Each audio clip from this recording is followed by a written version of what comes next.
Hi, this is Chet here from Avion Technology here in the Chicagoland area. We are a web design development company uh, in Arlington Heights, close to Chicago. We work essentially in three silos. We work with agency partners as their white label programming partners. We also work with a lot of startups, helping them take an idea and then go to market and then scale it up. And of course, we also work with a lot of small businesses, helping give them a digital presence. Today I'm going to talk about something which is more pertinent to our product startup clients. Today I'm actually going to talk about the concept of opportunity cost, right? So as we all know in economics, opportunity cost. Opportunity cost is the cost that you pay for foregoing something, an option, right? So let's say I have $100 with me, and I make an investment in investment A that gives me, you know, and that investment A takes my $100 to $400 in the next 1 year. And then I had another option, which was option B, where if I would have invested that $100, I would have gotten, let's say, $600. So that $200 differential is my opportunity cost, right? It is the costs that I pay for going with one option versus the other. It's opportunity cost. We see this scenario panning out all the time. Whenever we're buying a car, whenever we're buying a house, in a lot of different scenarios. It is, like I said, the cost of going with one option versus another option. Um, Opportunity cost also need not necessarily always be tangible. It can also be intangible, right? So let's say if you're when you're buying a car, you go with one car versus the other. One has more fuel economy, the other has more luxury. So it's a choice you're making. So if you go with the car that has more fuel economy, let's say you're foregoing some luxury. This is just an hypothetical example. Uh, that the luxury that you forego, the luxury that you sacrifice, right? That's the opportunity cost, right? So like I said, it's not necessarily always tangible. Or for example, you decide to live in one country versus the other. One country has it has an excellent economy, it has rule of law, it has all these different, it's a first world country, right? But you're living there as an immigrant, and so you're kind of like a second class citizen. You don't feel at home, you're kind of marginalized. So you have all these different, all these well documented things that happen to immigrants when they migrate from third world countries to first world countries.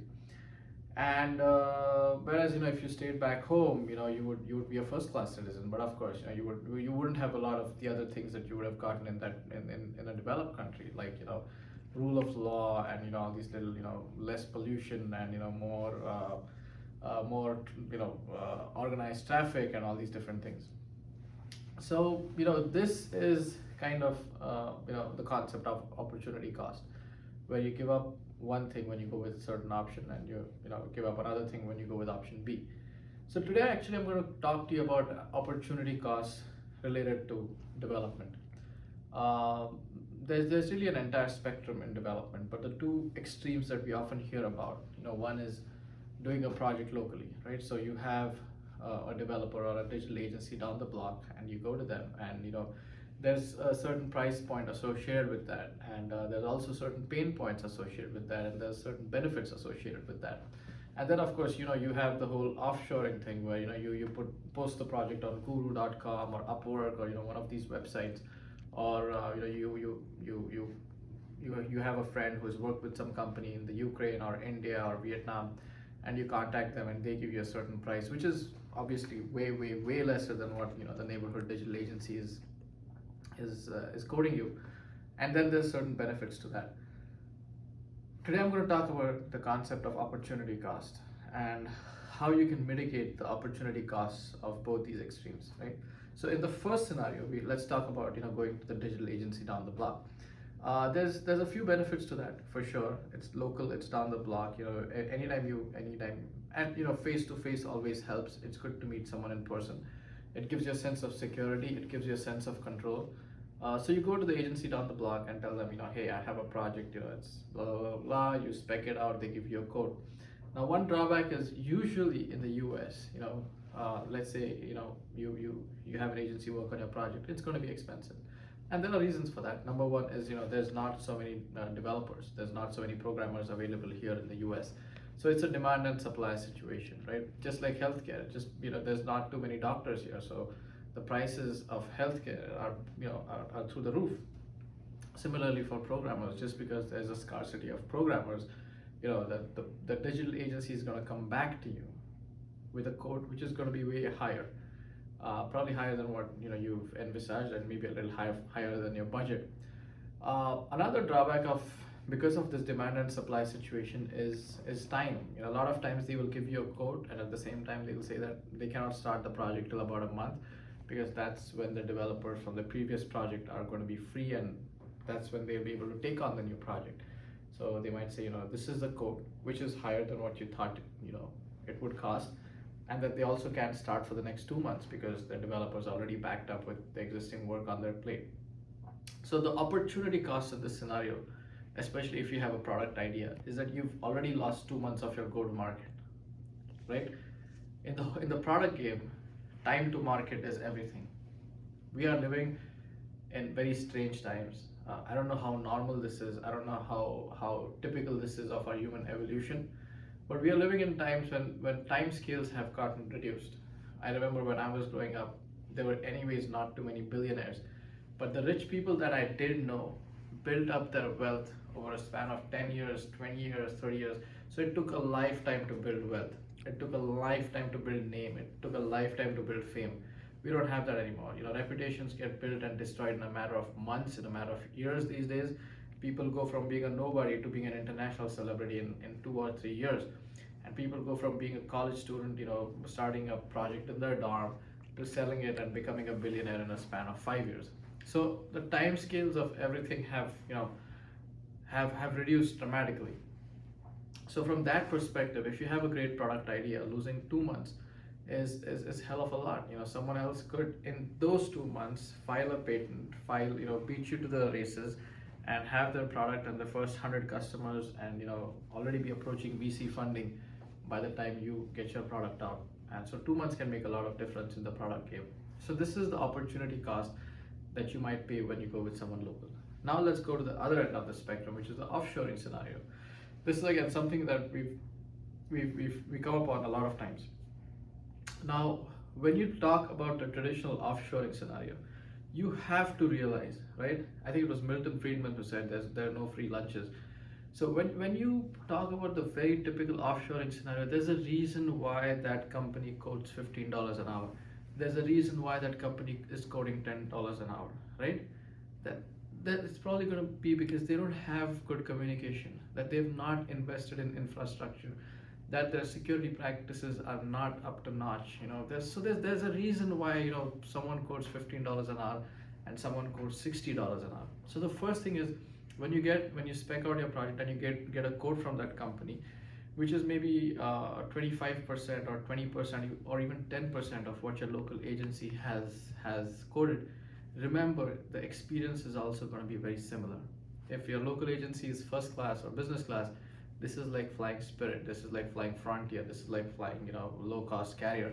So the first thing you got to keep in mind is that it's not going to be the most pleasant of experiences. Secondly, I have seen this typically of most offshoring projects, is that they require a lot of hand holding, they require a lot of involvement from your side. You tell a designer here locally that, oh, I want my design to look more Macy's than Walmart. He gets you, he understands what you're saying. You tell an offshore designer, oh, I want my design to look more Macy's than Walmart. He has no clue what you're talking about, right? So he'll send you back a couple of comps, you look at them, you say, this doesn't make the cut. You send a few revisions, you send it back. He then works on those revisions, sends it back to you. Maybe he's done 4 of the things you said, he has not done 4 of the things you said. The 4 things that he said he's done them wrong. So you have all these different iteration cycles that happen in offshoring, right? Where you go on and on and on. So a project which was supposed to take 2 months ends up taking 8 months, because there's just so much time spent in communication, in lack of attention to detail, in doing quality, in testing, and all these things. So what has happened essentially, right? Now everyone has a per hour rate. Even if you're working in McDonald's flipping burgers, or even if you're in Walmart as a checkout person, you have a rate at which everyone's a business, right? So everyone has a rate at which they quote themselves out. It could be $20 per hour, 25, $30, but your time has a certain value to it, right? So when you have an offshoring project, and when you have spent 100 hours, 200 hours of your own time on that project, the price of the project is the original code that you got plus those 200 hours that you spent on top of that, and that is the opportunity cost. So the project is not worth $10,000. The project is worth $25,000 because the $15,000 was the time that you spent on that project, going back and forth, revising stuff, doing the QA, spending time on attention to detail. So this is a concept that I wanted to talk to you about, the opportunity cost. In the first scenario, when it comes to local digital agency, of course, you have your opportunity cost is in terms of time, the time that you lose to market because your agency just does not have enough developers to take on your project and complete it in time.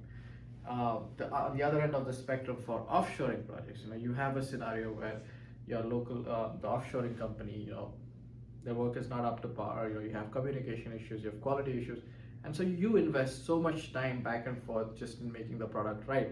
And of course, not only does the project get delayed, so you've lost time in terms of your product launch, but you also spend so much of your own time in rectifying their mistakes. So how do you resolve these? And that's where I come up with this concept of smart sourcing, right? You can work with a team, right, who acts as a project manager on your behalf, and let that team work with a trusted network of theirs. So a company like Avion, for example, we are based in the US. We have a project management office here in the US, but at the same time, a lot of our work happens offshore. So with that, you kind of get both the best of both worlds, right? Because we have a lot of development staff overseas who can get onto your project in a jiffy. You don't have the wait time that you often associate with digital agencies. Your work can get started the next day. But at the same time, because our project management is local, you're not spending tons and tons of time rectifying someone else's mistakes. That is being taken care of by someone else on your behalf. So where does this fit in the whole flying analogy? Like I said, if the local agency is flying business class, if off complete pure offshoring is flying economy, we are like premium economy, right? It's a great experience, but you're not breaking the bank for this experience, and at the same time, you also end up launching the project in time. So think about it. Think about smart sourcing. Think about whether you can appoint a project manager locally who will take care of all these headaches on your behalf. So the project manager will be local, but the work will happen offshore. And with this combination, not only will you be able to save on money, save costs, but with this combination, you'll also get to your go-to-market in time. And this is what I call smart sourcing, right? There's a lot of hullabaloo. There's a lot of furor these days over outsourcing and whether it takes away jobs and all that stuff. Like I said, I'm not here to take an ethical or a moral view about these things.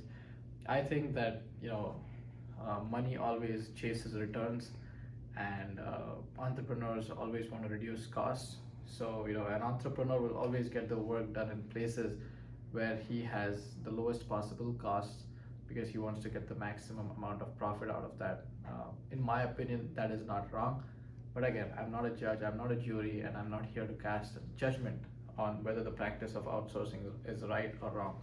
All that I'm saying is that if you go away from the ethical or moral point of view and kind of look at it from a practical perspective, think about smart sourcing. Think about smart sourcing as a way in which you can have globalization work towards your benefit as opposed to work against you. This is Chet here from Avion Technology. We've been in this business for the last 15 years. We've developed more than 1,000 successful projects. And if you have a project, or if you want to discuss, give us a shout. These are my coordinates. If you liked what I said, press like. If you want to subscribe, press subscribe. If you want to share, please share these thoughts. Again, have an amazing rest of the week, and I'll see you tomorrow with a new video. Thank you so much.